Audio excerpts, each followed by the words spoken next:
everybody, it's Miss C, doing the next video in our monster and embroidery series. And we're gonna talk today about how you're gonna design up your little emotion monster. So you can see here that basically what you're gonna end up using is a big piece of paper, at least in our case, a big piece of paper, and you're going to be drawing out your monster on one side, and then you're gonna have like a list of stuff on the other. Now this one is a nice teacher version, so you can see just some of the requirements on this one. So first off, you do need to write down which emotion your monster is going for. Preferably this is a complex emotion. This one is just straight up anger, but hey, that's because I'm the teacher and I get to be simple. You don't get that luxury, haha. Anyhow, so when you are choosing colors on your monster, they should match the emotion. We talked about that with our meaningful object project, which colors match which emotions. It does need to have some kind of expression on his face. They need to have either arms or legs and wings or tongue. Some kind of patch needs to be on there. You can have optionally some horns or spikes. Wings or tongue or tail, I should say. Wings or tongue or tail. Something that sticks off the front or the back of the body.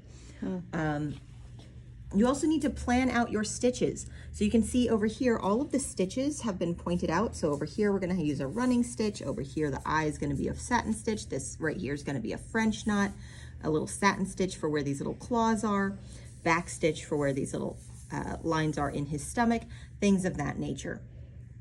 Over here, for the visible stitches, there is a minimum of 3 different kinds that you need to use. They must be used in each of the body parts, with the exception of possibly little horns. Those are usually too small to really add anything into without getting in the way. But all your other body parts, your wings, your tongue, your body, your feet, all of those need to have some kind of stitch in them.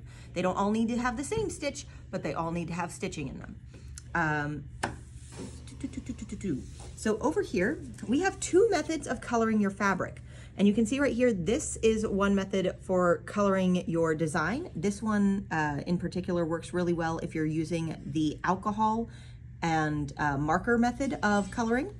On this one, this is more like what you're gonna have for your project, as far as like what's written down and all of that. You can see over here, I actually have like, here's how I'm showing my emotions. Here are my stitches that I'm using. Here's my patch. Yes, I've got it, blah, blah, blah.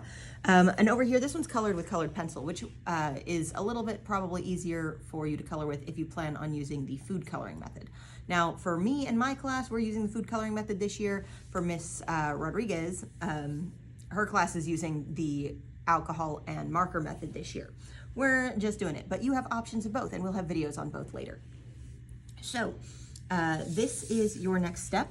In order to get him drawn, we should have available for you a series of various style bodies and arms and all of that you have available to work. Be aware that for us, most of the time, the body is also the head, and we've got tons of these shapes ready to go. If you do not want to use our shapes, for example, I have plenty of kids that want to have a body that's a heart or a star or something like that. You totally can. Your limitations is you do want it to be about the same size as whatever equivalent we have in our box or bin. So you can see that this is about a 6x6 or a 5x5 area for a body / head. And really we don't go too much bigger or smaller than that. They're all roughly the same size. Because there's a limitation in how much fabric you have. So if you would like to make your own body template or arm template or horn template or wing template or anything like that, let us know. We'll give you a big stiff piece of paper for you to trace it out on, so that you can get that drawn appropriately, so you can have your own little template that you make.